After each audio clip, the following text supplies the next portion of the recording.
Water, a spiritual reality. Images of water permeate through a number of the texts from this semester. The water does not exist solely as a physical reality, however, but contradicts itself by appearing as a spiritual entity as well. British Isle culture at the time resolves this conflict, with representations of it appearing in the Life of St. Brendan and Beowulf. After Beowulf defeats Grendel, his mother returns to Heorot and steals away one of the king's most trusted noblemen before she went to the fens. These fens may represent, both physically and spiritually, the melting of the land and water. Later, Hrothgar reveals that these particular fens meet a sea where the clashing waves climb up from there dark to the clouds. When the wind drives the violent storms until the sky itself droops, the heavens groan, strengthening the representation of the sea as more than simply reality as it climbs toward the water above the crystalline firmament.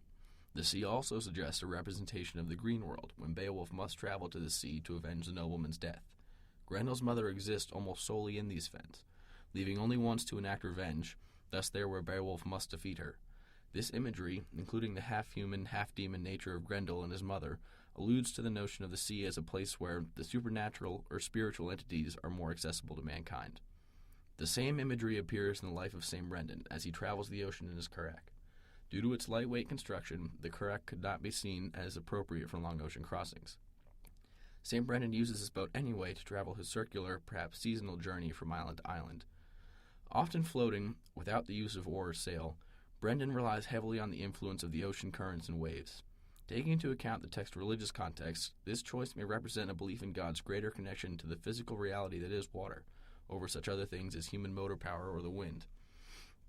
Allusions to a more supernatural ocean arise again when a great monster from the west, rushing against the whale, spouting flame from its mouth, saves St. Brendan and his followers from an aggressive whale. Though this image of a sea monster is friendly and beneficial, it may reference the concept of a world serpent present in Norse mythology. The serpent lives in the sea, long enough to wrap around the earth and grasp his own tail, and legend suggests that when the serpent lets go, the world will end soon afterward. The placement of this all-important serpent in the sea, rather than sky or ground, helps to illustrate the importance of the ocean in the culture at the time. The Life of St. Brendan also illustrates the ascetic ideal of life on earth as a small, almost training session for eternal life after death. Floating about the ocean in his currach, St. Brendan is comparatively tiny, has very little control, and has almost no power over his situation except but to pray and train himself through his asceticism. This is reminiscent of St. Anthony, and may also be a direct reference to the ocean as a desert sea, with Brendan using the water as his trainer and Antony the sand as his. The context of Beowulf and the Life of St. Brendan suggests that the sea is both a physical reality and spiritual entity. Both works have heavy Christian influence, and much of the imagery in both brings about the idea of water above and below the firmament.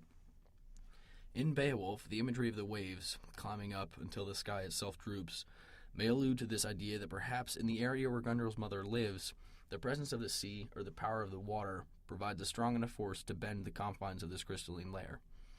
Especially in Scandinavia, where the Norse lived, as well as through the rest of the British Isles, the culture was a seafaring one. The importance of the ocean to these people practically cannot be overstated. Sutton Hoo, a famous burial site, has two notable references to the ocean. The first is a king, buried in a traditional Viking ship under the ground, and the second is a nobleman, buried in a traditional burial chamber with a smaller boat as a cap.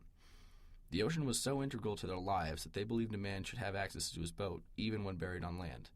Covering these two ships are also burial mounds, as Beowulf is buried in, which may be visible from a nearby river, as Beowulf's was to guide sailors to safe harbor. To the people of the British Isles, then, water was both a spiritual entity and a physical reality, but this sense of duality was not a problem for them. For them, water provided different avenues for personal growth. Whether it be a traditionally ascetic view such as that of St. Brendan as he travels and grows unimpeded to perfection, or perhaps through Frye's green world model in Beowulf as he escapes the confines of Heorot to battle in an underwater otherworld. The water in this time was polymorphic, a shape and dimension-shifting form that could carry them from the confines of Earth to the place where the supernatural dwell. This duality is equally important today, however, as we see the world slowly enveloping itself in a more tightly controlled closed world, with limited potential for growth and casting off the constraints of society. In this time, then, the ocean can serve as an even greater purpose, as no matter your definition of the heavens and what they represent, if you spend enough time in the water, you will see them reflected back at you, somehow more accessible and meaningful for it. From Norse mythology to the present day, water and the ocean hold a key to opening our world.